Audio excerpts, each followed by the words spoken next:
За сайн байцгаана уу? Өмнөх бичлэг маань голоороо тасраад 37 минутын бичлэг байсан бол 15 минутын бичлэг орсон байсан. Тийм учраас одоо үргэлжлүүлээд өнөөдөр бол 10 хуудас биш 15 хуудасыг уншиж харуулъя. За ингээд бид нар маш олон сонголтуудыг одоо харж байгаа тий. Яаж амьдрах боломжтой юм тий?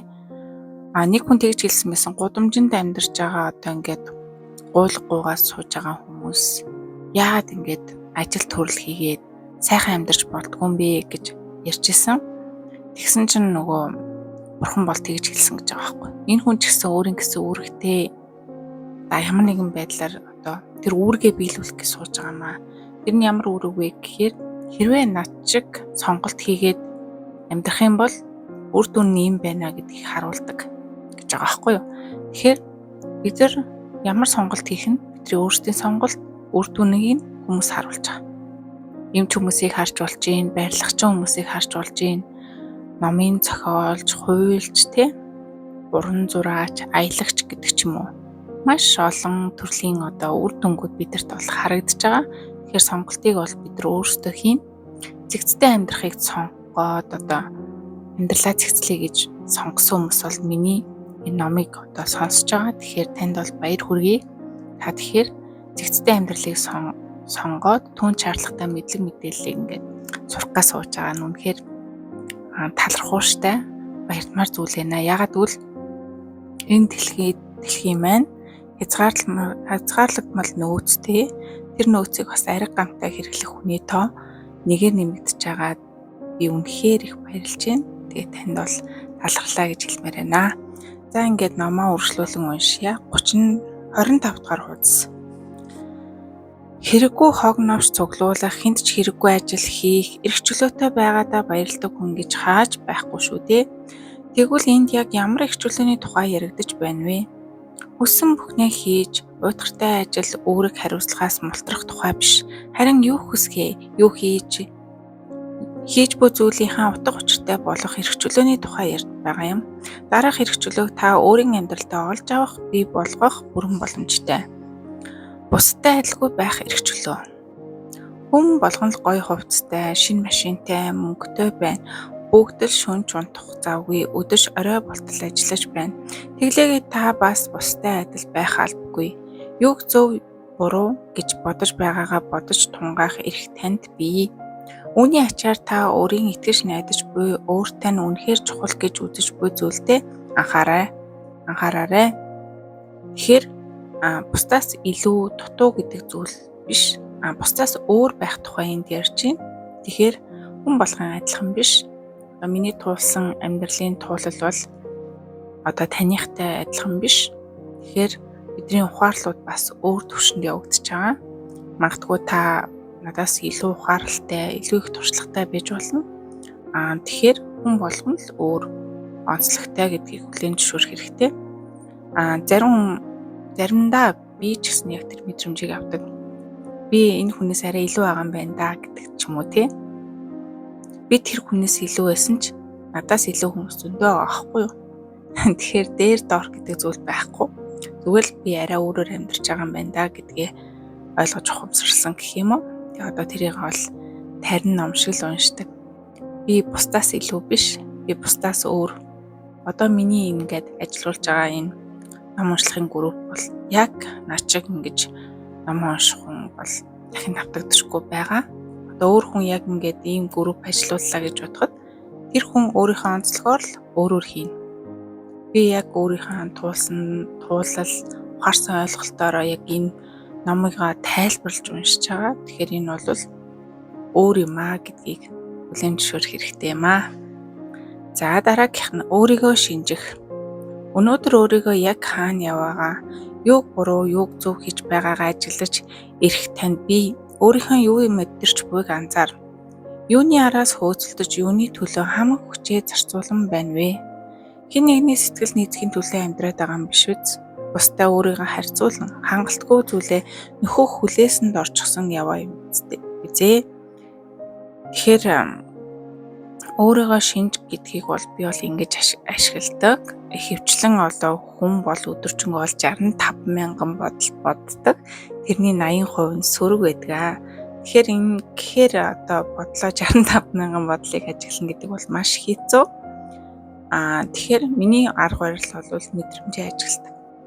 Би тавгүй байна уу? Би гунигласан байна уу? Би шаналж байна уу? Би ууртай байна уу? Тэр мэдрэмжээ ажиглаад за би яагаад ийм мэдрэмжийг авчваа? Би юуг одоо ямар одоо итгэл үнэмшлэр харсандаа ингээд гуниглаад байна тий? Эсвэл ингээл надаас илүү амьдарч байгаа хүнийг харангуйтаа би сэтгэлээр унаад байна уу тий? Энийгээ олоод надаас одоо илүү биш, надаас одоо хэцүү амьдарч байгаа хүмүүс бас байгаа шүү дээ гэж бодоод одоо тэр шаналл маань алга болдог гэдэг ч юм уу тий? Ийм байдлаар одоо өөрийгөө шинжиж тэр шинжээ одоо гаргаж авсан тэр ажиглалтаа хэрэгтэй юу хэрэггүй юу миний амьдралд цаашдаа энэ зан чанар маань хэрэгтэй юу, энэ итгэл үнэмшил, энэ бодол маань надад хэрэгтэй юу гэдгийг ажиглаад засахын засаад ашигтайг нь үлдээгээд явдаг ийм аргатай болсон байгаа. Тэгээд энийг мэддэгэ болсноос хойш би одоо ер нь бол 80% их шаналдаг байсан бол одоо бол бараг 80% илүү амар амгалан болсон, илүү тайван болсон. Аливаа зүйлийг хийхдээ одоо үнэхээр хэцүү байна гэж хийхээ болсон. Зүгээр аясаараа хийж сурч байгаа. Тэр нь айгүй сонирхолтой. Хичнээн хэцүү одоо аялалд гарсан, хичнээн хэцүү ажил хийх гээд гараа явсан ч гэсэн зүгээр тэрийг тайвнаар хүлээж аваад тухайн хийж байгаа зүйлдээ төвлөрөөд айжуухнаар хийхэд сэтгэл санаа үнэхээр амар байдаг. Би нэг 20 кг хүнд цүнхийг ингээд 2 км чирхэр гарч байгаа байхгүй юу. Тэгэхээр амар хэцүү байхаар байгаа байхгүй ингээд барингууд амар ядраад. Тэгэхээр тэрийг нэг бодохгүйгээр зүгээр л бодлоо ажиглаад ингээл эм ороод гэдэг шиг тий. Тэгээ тайван нөгөө цүнхээ чирээл яваалсан. Нэг мэтгэд хүрэх гэсэн газараа хүрчихсэн байсан. Тэгэхээр өөрийгөө ажиглаад аль болох тайван байх тал дээр анхаардаг болсон байна. Намайг илүү амар амгаланд хөтөлж байгаа. Тэгээ амар амгалан эрч хүчтэй, цог золбоотой энэ амьдралыг одоо төгслөх гээд явж байгаа. За дараагийнх нь өөрийгөө сонс. Зүрх сэтгэлээ сонсох, бие махбодоо чагнах, дотоод дуу хоолойгоо мэдрэх эрх танд бий. Үнэн мөнийг өөрт тань хэлж буй дуу хоолойг сайн сонсох хэрэгтэй. Танд өөрчлөлт хэрэгтэй байна уу? Яг ямар асуудал тулгараад байна вэ? Өөрийгөө өртөө зориулан бүрэн нээж бүгдийг сайтар чагнах хэрэгтэй. За өөрийгөө шинжээд эхлээд янгууд тэр дотоод дуу хоолой гэдэг зүйлүүд сонсогддог. Магадгүй энэ тухай сонсч ирсэн байх. Дотоод дуу хоолойноос одоо бясалгал хийх гэж оролддог хүмүүс бол сайн мэдж байгаа. Ингээ гой бясалгал хийгээл нөгөө амьсгал дээрээ төвлөрөхгүй байж идэл. За гэртээ тийм яасан, тэр нь тэгж хэлэндээ, ингэж хэлэндээ гэдэг ч юм уу. Тиймэрхүү дотоод дуу хоолойнууд сонсогддог. Тэгээд дотоод дуу хоолойнууд бол хоёр яам маш олон төрлөөр сонсогддог. Зарим хүчрхэг сүнснүүд бол бидийг бас ятгадаг. Сайн талаараа ч ятгана, муу талаараа ч ятгана. Тэгээд тэрийг сонсоод ер нь би хэрэгтэй бодол бодоод байна уу, хэрэггүй бодол бодоод байна уу гэдгийг ажиглаад тэг ингээл өнгөрөөгөл явах юм билээ. Тэгж жагаад тэр дундаасаа яг ашигтай шин санаанууд орж ирдэг. Тэр нь болохоор зөв мэдрэмж гэж ярьдаг. Тэрийг шууд ажил хэрэг болгоод төлөвлөө явна гэсэн үг. Одоо би нараатай уулзаад тэгж хэлэндээ гэд бодоод ээж болно шүү дээ. Нэг тийм өмнө нь одоо ингээд ярилцахтаа жоохон дутуу ярилцсан тий. Тэгэнгуутаа одоо уулзахаараа хэлэндээ гэд бодоод байх жишээний тий. Тэгэх юм бол шууд л би нараатай уулзахтаа тийм хэлнэ гэд тэмдэглэлийн нэвтэр дээрээ бичээд тэгээд нараа руу залгаад хизээ уулзах боломжтойг нь асуугаад тэгээд төлөвлөгөөнд оруулаад уулзаад нөгөө хэлмээр байгаа зүйлээ хэлж болно. Эсвэл мессежээр явуулж болно. Ингээд тэр дотоод дуу хоолойноос ирж байгаа бүх асуудлуудыг шийдээ төлөвлөхийн төлөвлөөд хаяхан хаяад явах нэ. Тэгэх юм бол таны бодол бас цэгцрээд ирнэ. За, өрөмөц содон байх эрхчлөө. Хүн бүрд өөрийн гэсэн үзэл бодол, шин санаа, асуулт, авьяас бэлэг гэж бий. Таны бодол санаа дахин хизээч давтагдашгүй сорын ганц. Тиймээс таны хийж буй сонголт бас өөрийн хэн нэгнийхэнтэй адил байгаа албагүй. Өөрийн амьдралаа та байгаагаар нь л бүтээх хэрэгтэй. Алдаа гаргасан ч гэсэн цаашдаа сонголт хийх эрхийг чинь төтгөлзүүлсэн гэсэн ойлголт байхгүй учраас айх шаардлагагүй өөрийнхөө өөрийн дур хүслээр амьдр. Хүнд хор учруулахгүй л бол өөрийнхөө амьдрах тухай энд бол ярьж байна. Өвөрмөц содон байх хэрэгчлөө. Бусдаас өөр мэдрэмж төрүүлж болов гэсэндээ өөрийнхөө шин санааг хэлж чаддаггүй. Би бол тэгжсэн. Одоо бол эвтэйхэн хэлэх боломж гарвал хэлждэг. Тэгээд ингэж байгаа байхгүй юм. Хувцлалтын хувьд ч гэсэн тийм. За офисын ажил хийж байгаа бол заавал бичих костюм, цагаан цам зөмсөх ёстой. 10 жил тавьж байгаа бол тэгж хувцлах ёстой, ингэж хувцлах ёстой гэл байдаг. Гэхдээ бид нар яг дотроосоо ямар хувц өмсмөр юм гэдгийг асуух юм бол айгүй хөөрхөн, стиллэг, загварлаг дахин давтагдшгүй тийм хувцсыг хүсэж байгаа. Одоо тэрийг өмслөө гэд хүнд хизээж хор учруулахгүй л ахгүй тий. Тэгэхээр тиймэрхүү эрхчлөөг бодвол өөртөө олгох хэрэгтэй. Тэгээд аливаа зүйлийг оролдож үзэх, алдаж үзэх. Хүүхдийг ингээ хөөлтөд орохдоо унаж бүдрэнгууд хүмүүс нь цаа чи алдчихлаа одоо бити хөөлтөд ор гэж хэлдэггүйтэй адилхан. Бид нар ч гэсэн алдаж болно. Гэхдээ ахаад оролдоод үзэх сэтгэлийн тэнхээ хэрэгтэй гэж би ойлгосон. Тэгэхэд та нэг хүсэж байгаа зүйлийг хийх гэсэн чинь сэтгэл нь одоо атаа гаргаад болохгүй юм шиг санагдаад сэтгэлээр унаад байвал битгий сэтгэлээр унаарай. Дахиад нэг оролдоод үзээрэй гэж хэлмээр байна. За яагаад гэдэг асуулт өөртөө тавьж бай. Үргэлж хүссэн бүхнийг хийн гэдэг мэдээж боломжгүй зүйл. Гэхдээ тухайн зүйлийг анханасаа яагаад хийх болсон шалтгаанаа тунгаан эрх танд бий. Жишээ нь хүссэн зүйлээ хүрэх бусдад туслахын тулд өөрийгөө хүчлэх хэрэгтэй болсон байж болох юм. Заримдаа юу хийж байгаатай биш, яагаад хийж байгаагаа эдэн анхаарал хандуулах хэрэгтэй. Яагаад? Танд хэцүү мэдрэмж төрүүлсээр байтал та яагаад одоо хийж байгаа зүйлээ хийгээд байгаа юм бэ? Тэг ч юм уу те. Одоо би ингээд ном унших нэг талаараа жоохон хэцүү. Яагаад гэвэл ном уншихдаа би хамгийн одоо амьдралынхаа хамгийн эрч хүчтэй цагийг ашиглахгүй бол ном уншлах маань амжилтгүй болдог. Тэгээ би энийг яагаад хийгээд байгаа? Гэхээр би өөрөө мэдлэг мэдээллийг ингэж ойлгохдоо ярьчээж ойлгодог. Тэгээд би бас өөрөө хүнд ингэж тайлбарлаж аливаа ухаалал ойлголтуудыг ингэж хүргэхдээ их дуртай байдаг.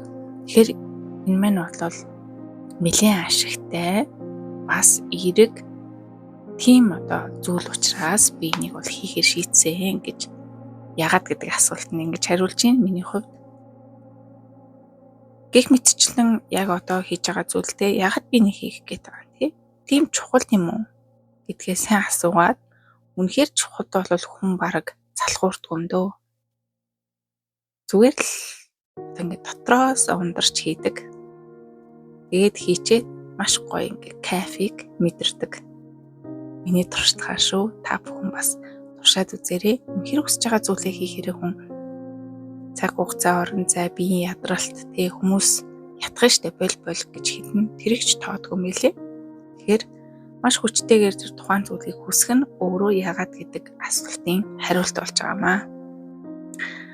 Амарч завсарлага авах, ажиллах, амрах гэсэн тодорхой хэмнэлтэд байхад бидний бие болон оюун санаа дуртай. Хаяа нэг амьсгал авах, бусдыг болон өөрийгөө илүү сайн сонсох, юмыг тунгаан бодох боломж олгодог. Мэдээж өөртөө зориулна, зай чөлөө гаргах тийм ч амар биш байж болох ч гар утсаа төр холдуулна 5 минут тайван сууж гүнзгий амьсгалах хэрэггүй жижиг ажлаас өөрийгөө чөлөөлөх гэх мэт энгийн зүйлээс ч өөртөө цаг гаргаж болно.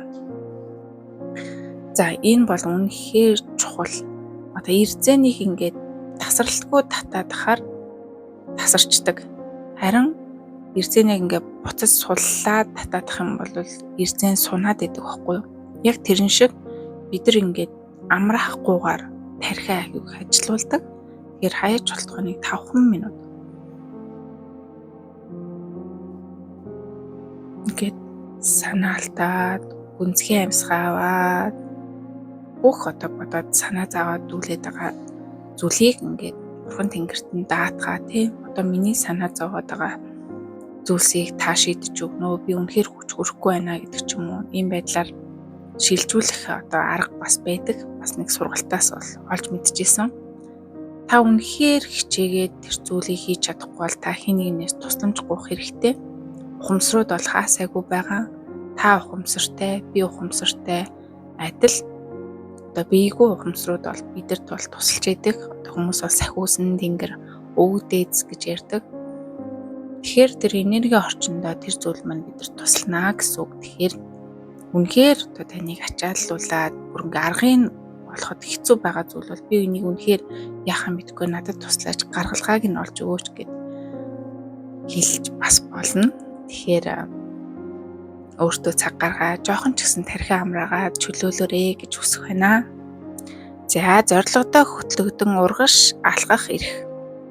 Өдөр тутмын амьдрал таны хийх зүйл хичнээн олон байлаач тэдгээрт хэрхэн хандах хандлагыг та өөрөө тогтооно. Юмсыг өөдрөгөөр харах уу, сүргөөр харах уу гэдэг 100% зөвхөн танаас шалтгааллах зүйл юм.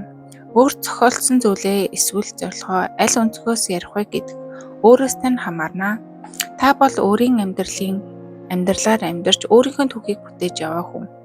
Зүгээр нэг баатарлаг түүх биш, өсч хөгжсөн, бэрхшээлийг дамжинтай даван туулсан сайхан дурсамжуудаар дүүрэн түүхийг бүтээ. Өөрийн эрх чөлөөгөө цаг завгүй байдал харьцуулалт атаархлаар хязгаарлах хэрэггүй гэж гайхалтай. За дараагийн сэдэв бусдад уралдаж биш өөртөө зориулж амьдр. Бидний өдөр тутмын амьдралыг тодорхойлж чиглүүлж байдаг маш олон дүрм журм байдаг. Ялангуяа хүний өөртөө тогтоодог дүрм журм гэж тоймгүй их зүйл бий. Жишээ нь бид амар жимэр амьдралаар амьдрахыг хүсдэг ч өөрийгөө завгүй байлгах ёстой гэсэн дүрмтэй. Энгийн хэлбэр баймаар байж бусдаас дутгахгүй тулд илүү олон зүйлийг өөртөө болгох ёстой гэж боддог. Эд тогшил цөөтэй байхыг хүсдэг боловч шин өмд цамц худалдан авч ягаад ч гоё хувцлах ёстой гэсэн дүрмтэй. Гэхдээ дүрм журмыг өөрчилж бас шинээр зохиох боломжтой. Эцсийн эцэст энэ бүхэн таны өөртөө зохиосон бусдаа өөрийгөө харьцуулсан үүдсэн дүрм журм төдий зүйл шүү дээ. Хүн өөрийгөө яг хэн бэ, юуг хэрхэмлдэг вэ гэдгээ сайн мэдэж байх хэрэгтэй бөгөөд энэ хоёр зарчмаа хүндэтгэхийн тулд юу ч хийхээс буцахгүй байвал зохино. Утга учиртай амьдрах тухай асуудал эндээс л яригдаж эхэлнэ. Өөрийнхөө жинхэнэ дүр төрх зан чанар хүсэл зорилгоо ил гаргаж түүндээ л захирагдаж амьдрах нь зүйтэй. Мөн ямар үнэт зүйлийг хүсдэг вэ гэдэг таних хэрэгтэй. Бүтээлч байдал нэмжин сэтгэл шудраг зан гэх мэт өөрт чинь юу чухал вэ гэдгийг та өөрөө шийдэж түүндээ зориулан амьдралаа зориулах хэрэгтэй. Таныг хэн гэдгийг мөн ямар үнэт зүйлсийг эрхэмлэх ёстой тухай бусдад хүмүүс их үргэлж заахыг оролддог. Өөрөөрөө амьдарч өөрийн хүсэл зорилгодоо захирагдах хичнээн хэцүү байсан ч гэсэн энэ нь таныг үргэлж зөв газар тавиачих болно гэдэгт эргэлзэх хэрэггүй. Сайхан зүйлд анхаарлаа хандуул. Та нүдээ нэгээд харж чадвал амьдрал гэрэл хийгээтэй талархууштай зүйлс маш олон байдаг. Жишээ нь та яг одоо эсэмэнд эрүүлж хэрэг гэр бүл найз нөхдөйгээр ойр байна. Утга учиртай зүйл хийх боломж болцоо байна шүү дээ. Афганистаны дайнд 2 хөлөө алдсан цэргээс хэрхэн өөдрөг байж чаддаг тухай асуухад тэрбээр хүмүүс надаас 2 хөлгөө атлаа яаж өөдрөг байгаа тухай гайхдаг. 2 хөлтэй хүмүүс яагаад өөдрөг биш байгаа тухай би хамгийн их гайхаж байна гэж хариулжээ. Аз жаргал бол таны юмыг хэрхэн харах өнцөг юм. Аз жаргалтай хүмүүс бол эрэг бодолтой төвлөрч чаддаг хүмүүс. Гэрлэгээтэй зүйлийг хайж байгаа бол түүнийгээ л олж харна. Бид өдөр тутмын амьдралдаа маш олон зүйлийг анзааралгүй өнгөрөөдөг. Гэхдээ анзааралгүй өнгөрөөж байсан тэдгээр зүйлийг харж эхэлснээр бидний амьдрал үнцээрээ өөрчлөгдөж болох юм. Юмыг харах өнцөг гэдэг маш чухал зүйл. Хүн уурлаж бухимдах, шалтак хайж байвал түүнийгээ яаж хийгээд л олцгодог. Амьдрал мэдээж бухимдмаар шудраг биш зүйл зөндөө байдаг. Гэхдээ та тухайн нөхцөл байдал эсвэл эхнэр нөхөр найзтай уурлах шалтак хайвал уурлах шалтак яаж ижигээл олдно. Эсвэл би болгоно. Гэхдээ үүнийг нөгөө талаас нь харуул та баярлаж талархах шалтгыг хайж хэлбэл Түүнийгээ мөн олох болно. Амьдралд баярлаж талархах зүйл үргэлж байдаг. Ямар ч нөхцөл байдалд эерэг зүйлийг илэрхийлбэл эерэг зүйлийг л олж авна. Хайсан зүйлээ олдог энэ зарчмыг бараг бүх зүйлд үйлчилдэг юм аа. Та айх шалтгаан хайж байвал айх болно. Уурлах шалтгаан хайж байвал уурлаж бухимдах болно. Урам зориг авах зүйл хайж байвал урам зоригийг л олж авна. Талархал шалтгааныг хайж байвал талархах зүйлийг олж авна. Өөртөө итгэлтэй байх шалтгааныг хайвал заавал олдох болно. Ирээдүйнхээ тухай сөрөг хандлагатай байвал сөрөг бодлууд ар араасаа орж ирэх болно. Ирээдүгээ эргээр төсөөлж хэлбэл сайн сайхан зүйлсийг олж харах нүдтэй нээгдэх болно. Томьёол бол X-ийг хайсан хүн X-ийг л олно. Үүнийг шинжлэх ухаанаар ч тайлбарсан бий. Сонгомол анхаарал эсвэл хяналттай анхаарал гэж үүнийг нэрлэдэг. Нэгэн зэрэг тохиолдож буй олон үйл явдлаас нэгэнд нь онцлон анхаарлаа хандуулах нь сонгомол анхаарал юм. Машины дуу тохиол шуун жиргээ сонин цасны шаржигнаа чимээ өөдөөс харж сууж буй найзын амнаас гарч буй үгс зэрэг маш олон мэдээлэл нэг цаг мөчөд хүний тархин зэрэг очиж болно. Энэ бүгдэд зэрэг анхаарлаа бүрэн хандуулах боломжгүй учраас хүний тархи автоматар аль нэгийг сонгон авч анхаарлаа тийш нь чиглүүлэх механизмаар ажилладаг. Хүн юунд анхаарлаа хандуулахаа шийдэх нь тухайн зүйлийг хүлээж авах их үүсвэр болдог. Тухайлбал өглөө босоод өдрийг хэцүү хар бараанаар төсөөлбөл амьдралаа үзэн ядах шалтгаан танд заавал олдно. Харин эсвэргээрээ өглөө босохдоо эрэг сэтгэлдээ байж баярлаж талархах зүйл өдрийн тунд зайлшгүй гарч ирнэ. Энэ бол сонгомол анхаарлын гайхамшиг юм. Гэхдээ та аз жаргалтай сонголт хийлээ гэхэд муу мухай бүхэн арилаад алга болчихгүй. Харин саар зүйл хэвээр оршихч та сонгомол анхаарлын механизмаар үүнд биш өөр зүйлд анхаарлаа хандуулж эхэлнэ. Үүнийг бүхэлдэнд дүгнүүл хүний хандлага гэдэг нь тухайн нөхцөл байдалд үзүүлж буй хариу үйлдэл төдий бус бидний алхам тутамдаа хийж буй сонголтуудын нийлбэр. Ажил амьдралаа эхнэр нөхөр найз охин найз залуу сэтгэл хангалуун байхыг хүсэж байна уу? Тэгвэл та сэтгэл хангалуун байх шалтгааныг хай. Эсвэргээрээ тэднийг суултал сөрөг зүйлсээс анхаарлаа бүрэн холдуул. Минимализмд бүх зүйл дээр зөв сонголтоо хийхийг л чухалчилдаг. Танд бидний амьдралд жаргах сонголт байна, бас зовох сонголт байна. Тэгэхээр өөрт кайфтай, өөрт хэрэгтэй зүйлүүдийг сонгоо явуучих юм бол амьдрал өөрөө аз жаргалтай болчихно гэдэг гол зарчмыг энэ дээр тайлбарлаж байна. Зөвхөн эд зүйлс биш, бидний сэтгэл оюунд минимализмын дутагдаад байгааг ойлгоод хэрвэл та сонголтоо улам сайн хийсээр байх болно. Бараг бүх хүн минималист байж болно. Минималист биш байх нь тэнэг хэрэг биш гэж үү? Бидэнд дараа хэрэг болж магадгүй хэрэгтэй хэрэггүй бүх зүйл тойруулаа сууж байхыг хэн ч хүсэхгүй биз дээ. Энэ бүх зүйлийн тухай бодож эхлэхэд хэдэн тонн хүнд мэдрэмж төрүүлдэг. Иймэрхүү зүйлсээс минималист байх гэж юу болох тухай бодлоо төрдөг. Таныг минимализмын зөв хэрэгжүүлж байгаа эсхийг тодорхойлох албан ёсны байгууллага байхгүй бөгөөд таныг минималист гэдгийг батлах ямар нэгэн бичиг баримтч байхгүй. Минимализм ямар нэгэн зүйлд хүрэх зорилго юм уу үүнийг тодорхойлох арга биш. Энэ бол чухал зүйлээ илүү их хийх боломж олгодог нэг төрлийн багаж хэрэгсэл юм. Минимализм гэдэг бол өөрт хамгийн чухал зүйлсээ зориуд тортох түүнийг биднийг сатааруулж буй зүйлсийг байхгүй болгохыг хэлнэ. Бага эд зүйлстэйгээр сайхан амьдрал хүрэх хялбар бөгөөд харьцангуй энгийн арга учраас бид бүхэн минимализмд дурладаг юм. Бага эд зүйл гэдэг бас нөгөө нэг аюул чухал юм билээ. Би одоо жишээлбэл өглөө босоод 15 палаачтай бол тэрнээсээ ингээд сонголт хийх нь штэ. За алийн нөхцөл ямар байх бол гэд. Нэгдүгээр сонголт хийхэд хамаг цагаа өрнө. Хоёрдугаарт тэр их угааж арчиж эндүүдэж өөрөх, эвхэх, өлгөөрт өлгөх гэдэг ч юм уу. Арчилгаа турталгааны асуудлууд их гарч ирдэг. Гэх мэтлэн одоо даахгүй нохоо улуу хураана гихчээр маш их эд зүйлс нь өөрөө буцаад одоо цаг хугацааг үрдэг.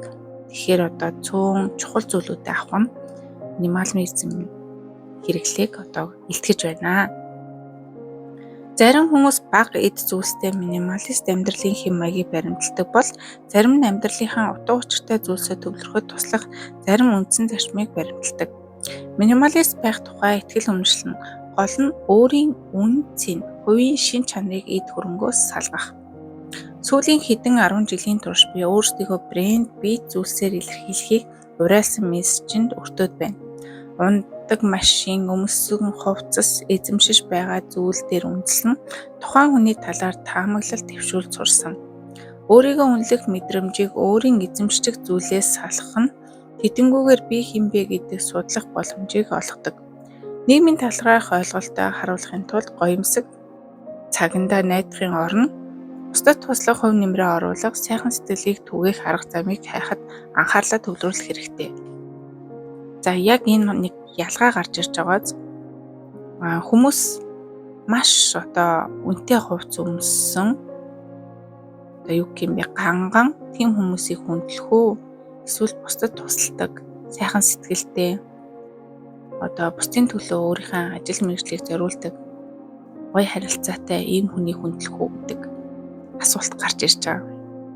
Одоо бол нэг үеэ ботгоод хүний хувцсаар дамжуулж хүндлэх нь багассан гэж би бодож байна.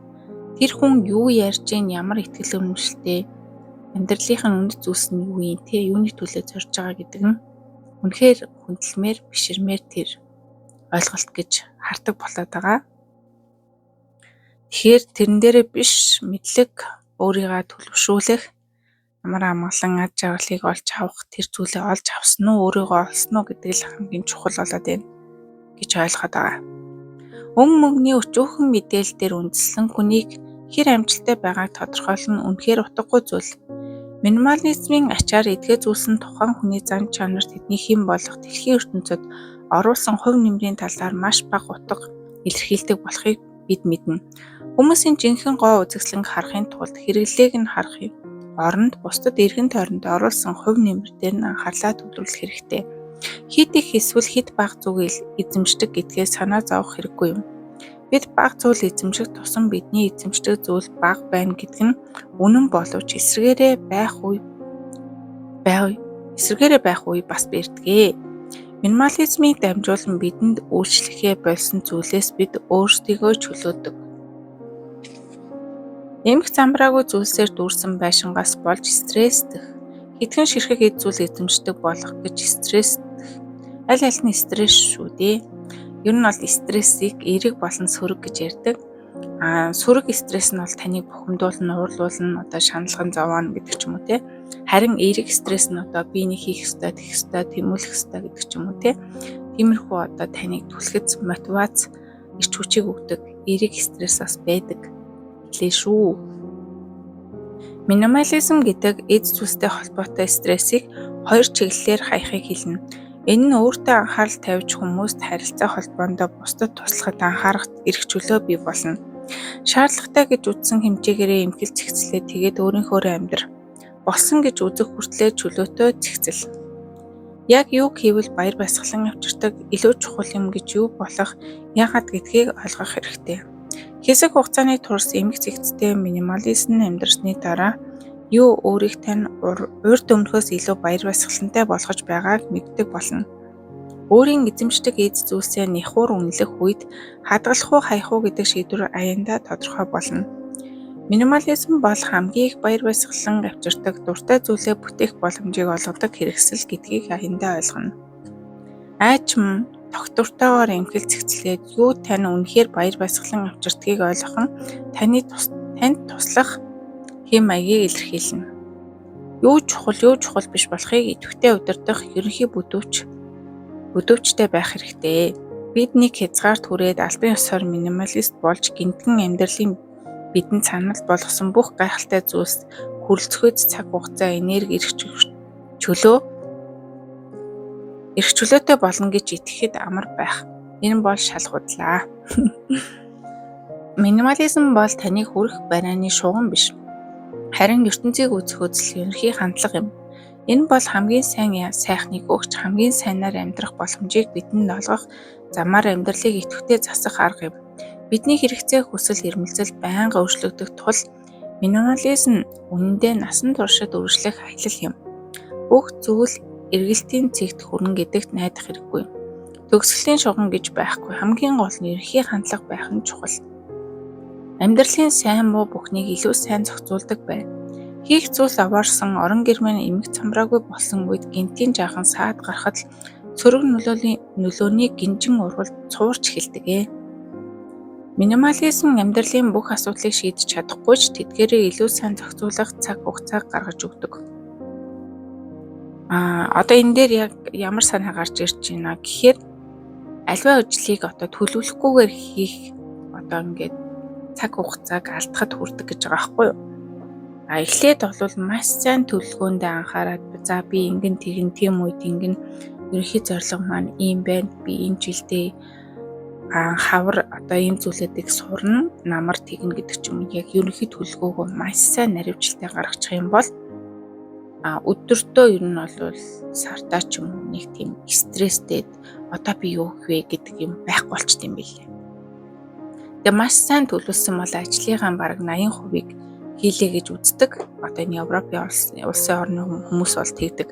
Тэгээ би нөгөө төлөвлөлтийг ер нь бол сүүлгээд гол зарчмаа болгохыг эрхэмлэж байгаа. Тэгээд төлөвлөсөн зүйлээ хийх нь өөрөө өглөө осол за өнөөдөр юу хийх вүлээ гэж бодох шаардлагагүй төлөвлөсөн юм хараад хийхэд нэлээд стресс багтаа идэг шүү. Тэгэхээр амьдралынхаа төлөвлөгөөг жилдээ нэг удаа нэг 10-14 хоног сайхан 50 ганцаараа сууж агаад өдөр болгон дуртай болоо идээд амарч агаад гаргах юм бол таны амьдралын алсын хараа илүү тодорхой болоод яг юуны төлөө амьдрах уу гэдэг нь илүү үр дүнтэй байна. За зориггүй ч юм уу ямар нэгэн зүйл хийдгүү юм байлаа гэж бодоход нэг мэтгэл сар жил өнгөрцөн байна гэсэн үг. Харин тэр хугацааг одоо зоригтойгоор өнгөрүүлэх юм бол маш их юм сурах боломжтой, илүү амжилттай амьдрах бас боломжтой гэсэн үг байхгүй юу? Тэгэхээр төлөвлөсөн хүн үү, төлөвлөөгүй хүн үү гэдгээр ялгаатай болчих жоох байхгүй амьдралаа. Тэгээ төлөвлөхтэй бол яг энэ одоо минимализмын зарчмаар яг чухал зүйл дээр анхаарлаа төвлөрүүлэх тийм төлөвлөгөө гаргах нь чухал. Тэр чухал гэдэг байгаа зүйл чинь өөрөө таныг аз жаргалтай, баяр хөөртэй, эрч хүчтэй амьдрахад нөлөөлөх зүйл байх нэ. Найзууд чинь гэнэт зочилж ирээд танай байшин эмх цэгцгүй байгаагаас болж стрессгүй байна гэд төсөөлөд үзтээ. Минимализм таагүй зүйлсээс сэргийл сайхан сюрпризүүдийг илүү таатайгаар хүлээж авах энэ орон зайг бэлэн болгоход туслана. Тэгээд зарим хэрэггүй зүйлүүдийг хайжээж шин зүйл ингээд худалдаж авт юм билээ. Бага болохоор за төгөл авах шаардлагагүй юм ингээд хүмүүс авдаггүй. Тэгэхээр хэрэггүй зүйлүүдийг гаргаж хайснаар шин сайхан зүйлүүд амьдралтай норж ирнэ гэдэг энэ өгүүлбэр бол үнэхээр таалагдлаа. Минимализм бидний бүх бэрхшээлийг арилгахгүй гэхдээ үүнийг шийдвэрлэхэд илүү хэлбэр маш хялбар болдог. Та миний хэлж буйтай санал нийсэн ч байгүйгүй ч бай минимализм таны хувьд юу гэсэн үг болохыг сайтар судалж үзхийг зөвлөж байна.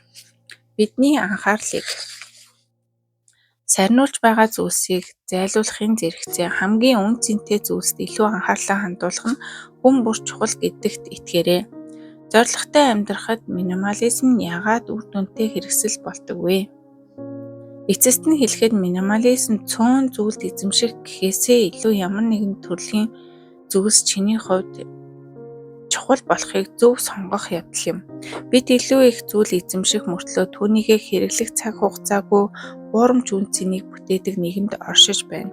Илүү том, илүү сайхныг эрэлхийлэх нь эцэс төгсгөлгүй. Үргэлжлэх хэлхээс юм. Худалдаж авах илүү гоё машин, илүү том зайв, илүү том байр, эсвэл илүү хурдтай хувийн онгоц үргэлжил байх болно. Та тэр бомтнуудад зориулсан худалдаа хийдэг вебсайт байдгийг мэдэх үү? Тийм ээ, үүнд төгсгөл гэж байхгүй, эцэс төгсгөлгүй үргэлжилсээр байх болно. Эхэндээ минималист болох нь маш хэцүү асуудал мэт санагдах боловч илүү их зүйлийг эзэмших гэж бүтээсэн амьдралаасаа татгалзах тусам стресс алах болж дэлхийн ертөнд удаашрч эхлэх болно. Таны хийсэн эдгээр сонголтууд таны амьдралын хэм маягийг үнцээр нь өөрчлөх булчин бий болгож болно. За энэ хэм маягийг эзэмшиж чадвал цаг хугацаа юм удаашрдаг. Идэх нь болохоор илүү тайван болчих واخгүй. яараал нэг ажил бүтэхгүй юм шиг санагдал, өнөөдөр үр бүтээлгүй болцсон юм шиг санагдал, би нэг ер нь хэрэгтэй хүн юм болов хэрэггүй юм болов гэдэг ч юм уу, иймэрхүү юм сөрөг мэдлэг одоо мэдрэмж танд өгжүүлэх юм бол та амьдралаа зэгцлэх шаардлагатай, зорилготой амьдрал руу тэмүүлэх ёстой гэдгийг анхааруулж байгаа шүү. Минимализмд яагаад амьдрах илүү сайн арга болдог вэ? Минимализм гэдэг үг олон хүн сөрөг утгатай сонсогддог. Тэд минималист байна гэдэг нь олон зүйлийг золиослон гэсэн үг гэж итгэдэг бол энэ бол өнөөдөр орчин үеийн ертөнцид байгаа бүх зүйлийн давуу талыг ашиглахгүй байна гэсэн үг гэж боддог. Зарим хүмүүс иймэрхүү ойлголт байж болох ч тэд минимализм гэж юу болохыг мэдхийн төлөө цаг зав гаргавал энэ зүйл тэдний амьдралыг сайжруулах болохыг ойлгоно. Минималист байх гэдэг нь цогц дүрэн биш сэтгэлийн төлөв байдал юм. Энэ нь чухамдаа танд хэрэгтэй зүйлс илүү их байж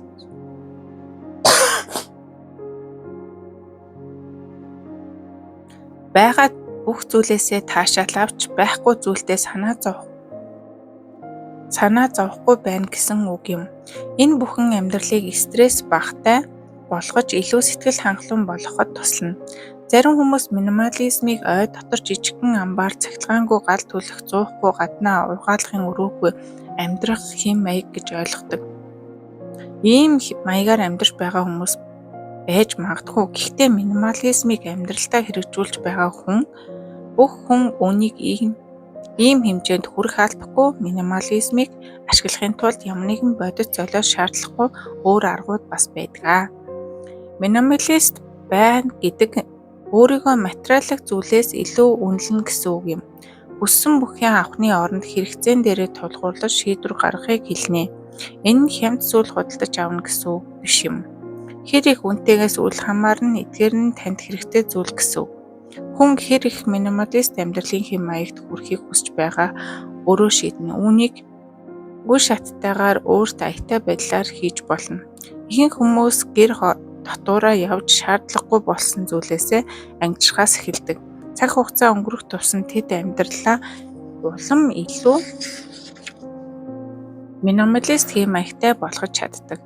Хэрв та хэн нэгэн хүнд зөвхөн зайлшгүй хэрэгцээтэй зүйлсийг авч үлдээд бусад зүйлийг хаях хэрэгтэй гэж хэлбэл тэд яагаад гэж асуух байх.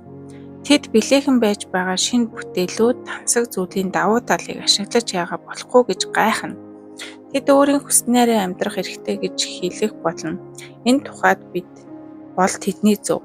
Минималист амьдрал бол үнэхээр эгэл даруй бас тэдний мэдэхгүй маш олон талын ашиг тустай байдгийг харамсалтай тэд мэдэхгүй. Тэгвэл яагаад эгэл даруй байх хэрэгтэй гэж? Бид даруй байхтай агуу чанарт хамгийн ойр байдаг хэмээн Рабиндрат Тагорын хэлсэн үг бий. Даруй байна гэдэг хөгжилтэй зүйл юм. Бас нэгэн тамирчин чухамдаа би амжилт гарсныхаа төлөө метад хүрсэн боловч түүнийг зүүж эдлэх мөчөд даруй зам маань хийсэн одон гэж хэлсэн хошин өгч энд бас хэлье. Өнөө үед энэ зан чанар улам ховордож үлгэрлэн дуурайхад хэцүү зүйл юм шиг санагддаг. Гэхдээ яг юу юм бэ? Даруухан байна гэдэг нь юу гэсэн үг вэ? Даруй байдал бол даруй. Хүндэт итгэлтэй, бас ээлдэх хүлцэнгүй байх явдал юм. Энэ бол төрөмгийн хямсгар бардам их замтай байхын эсрэг зүйл. Өнгөц харахад даруй байх нь бүх хүч чадлаа барсан мэт санагддаг. Гэвч эсрэгээрээ даруй зан нь эзэндээ асар их хүчийг өгдөг. Энэ зан хүнийг бусдаас сэтгэгдэл төрүүлэх, зөв харагдах эсвэл манлайлах хүслээс чөлөөлж өөрт нь бүрэн эрх чөлөөг мэдрүүлдэг. Даруй байхад алдаа бүтлгүүтлийн уршиг бага байх бөгөөд даруй хүн нийгмийн зүгээс эрх дарамтыг няцааж тав тух өсөлтийн боломжийг илүү сайн хүлээж авдаг. Даруйгай амьдрал сэтгэл ханамж төвчээр уучлал өрөв сэтгэлийг өгнө. Одоо юу гэх юм бэ? Даруй байна. Миний мэдлэг чадвар ихсэх тусам өөрийнхөө мэдлэг чадварыг батлах гэж оролдож тэгээд тэрийг нь хүмүүс хүлээн зөвшөөрөхгүй байхад хүн стресстэй бухимдаж эхэлдэг. Тэгэхээр яг энэ дээр бол даруй байгаад хүлээцтэй байгаад ажиглаж сурах нь тийм хүмүүсээс өгч чадахгүй тэр мэдрэмжийг хүлээх хэрэггүй. Зүгээр өөрөө өөртөө сэтгэл хангалуун байгаад би ч өөрийгөө хөгжүүлж чадчих байна шүү тий. Би мэдлэгтэй болж шүү. Би энэ зүйлийг ойлгосон шүү гэд өөрөө өөртөө сэтгэл хангалуун байхад маш их нөлөөтэй юм билээ. Тэгэхээр даруй байх нь нэлээд ашигтай шүү. Бас л стрессийг бууруулах нэг арга. Яаж даруй байх юм? Бусдыг үнэл. Бүх хүний амьдрал өөр өөрийн үн цэнийг агуулж байдаг. Даруй хүн дэлхийн ертөнд зөвхөн өөрийг нь тойрон эргэлддэггүйг ойлгодог. Тэдний байр суурь бол авраг том эвлүүлдэг тоглоомын нэг жижиг хэсэг гэж хүлээн зөвшөөрдөг. Бусдыг болон тэдний санаа бодлыг хүнддэг. Үзэл бодол өөр байх нь буруу гэсэн үг биш юм. Буруугаар битгий ойлгоорой. Эсрэг байр суурьтай байгаа нь буруу байж магадгүй юм. Аль тал нь зөв байж чадахгүй маргаан тоо томшгүй олон. Энэ зүгээр л өөр байх буруу зүйл биш гэдгийг хэлээд байна. Их сонсч бага яр. Үүнийг ойлгоход их цаг хугацаа зарцуулдаг ч ойлгосон байхад цаг бага үрдэг. Одоо жишээлбэл нэг хүн ингээд аливаа зүйлийг тайлбарлаж байхад бүрэн яриаг нь дуусгахгүй голоос нь дүгнэлт хийхээр бас их стресстэй. Тийм учраас тухайнхаа яриаг бүрэн дүүрэн сонсоод тэгээд дүгнэлт хийх нь бас их цаг хэмнэдэг. Тэгээ стресстдэггүй хөнгөн дүгнэлт хийж өөрийгөө зовоод үгүй. Тийм учраас аль болох сонсхийг хичээж агаарай. Даруухан хүмүүс зүгээр л ярих ээлжээ хүлээгээд толгой тохио суудаггүй. Мэдээд тэд ч гэсэн идэвхтэй сонсож ярианд оролцдог.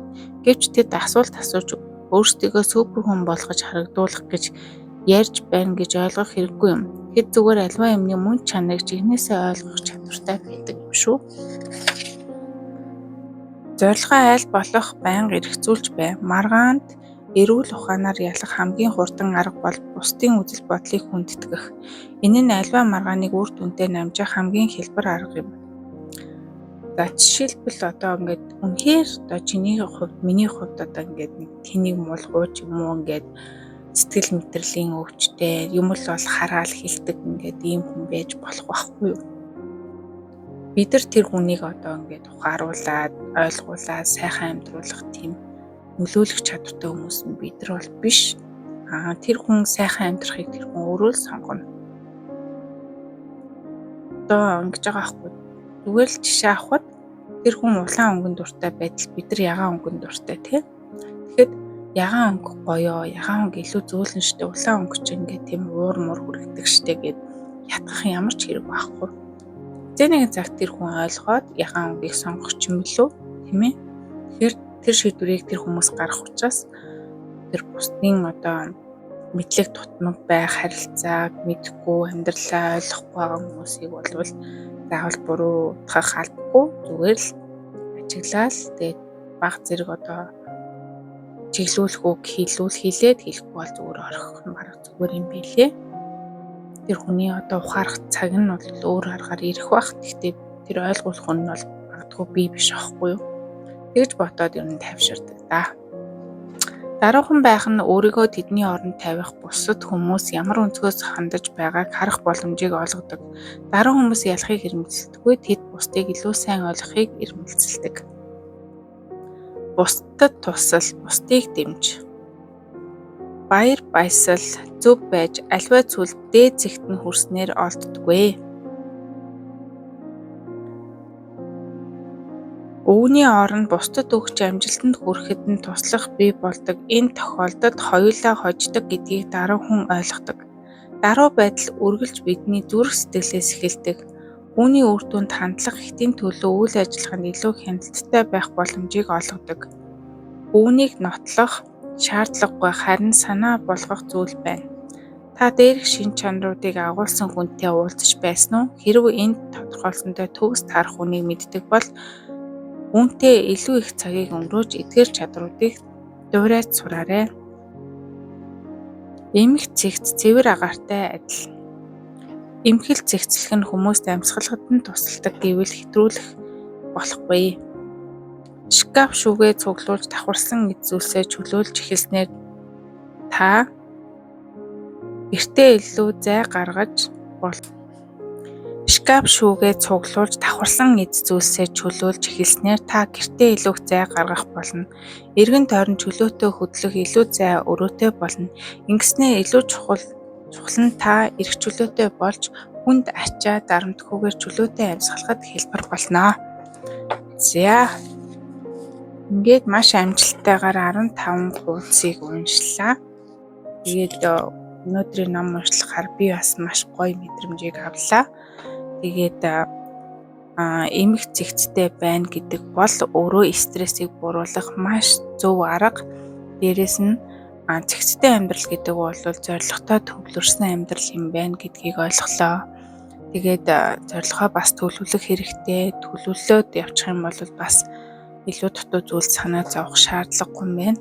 За тэгээд зорилгын төлөө явах гэтэл саад болж байгаа зүйлүүд байна. Тэрийг олж илрүүлээд одоо өөрийгөө чөлөөлөөд хайхын хаях хэрэгтэй юм байна. Хоёрдугаар гэх юм бол бас бодлын эрх чөлөө гэж байна тий. Таны одоо бодож байгаа бодлууд сэтгэл санаа чи яг аз жаргал сайхан амьдрал чиглэсэн зүйл байна уу эсвэл сөрөг байна уу гэдгийг ажиглаад түүнээр бас дүн шинжилгээ хийх хэрэгтэй. Тэгээд өөрийнхөө бодол санаа болон гэр орон тий байгаа зүйлстэй одоо анализ дүгнэлт хийгээд би яг чухал зүйлүүдэд хэрэгжилж гин үү эсвэл зүгээр хэрэггүй хэрэгэлдэггүй зүйлүүдийг ингээ өөрч тавиад түүнээсээ болж стресстэй байна уу гэдэг ч юм уу. Иймэрхүү зүйлүүдийг бас олж харах хэрэгтэй юм байна. Тэгээ бусдаа өөрийгөө харьцуулах хэрэггүй гэж байна. Тэгж харьцуулах нь бас стресс болдог. Тэгээ энд бол ерөнхий жишээнүүд бол яригдсан явж байна. Харин хүн болгоны амьдралын туллуур заримдаа бид нар ч бас өнгөрсөн болсон сөрөг дурсамжуудтай ингээд живчихсэн. Бас нөгөө амьдралынхаа цагийг одоо дэмий зүйлд зарцуулаад ингээд сууж идэг. Тэгэхээр бид нар аль болох зоригтой, тэмүүлэлтэй зүйл дээр цагаа зарцуулж чадж авлыг олох нь чухал юм байна гэдэг ойлголтуудыг бол ойлгож авлаа. Тэгээд та бүхэн ч гэсэн ойлгосон зүйлээ комент бичээрэй. Тэгээд дараагийн бичлэгээр уулзлаа. Түр баяртай.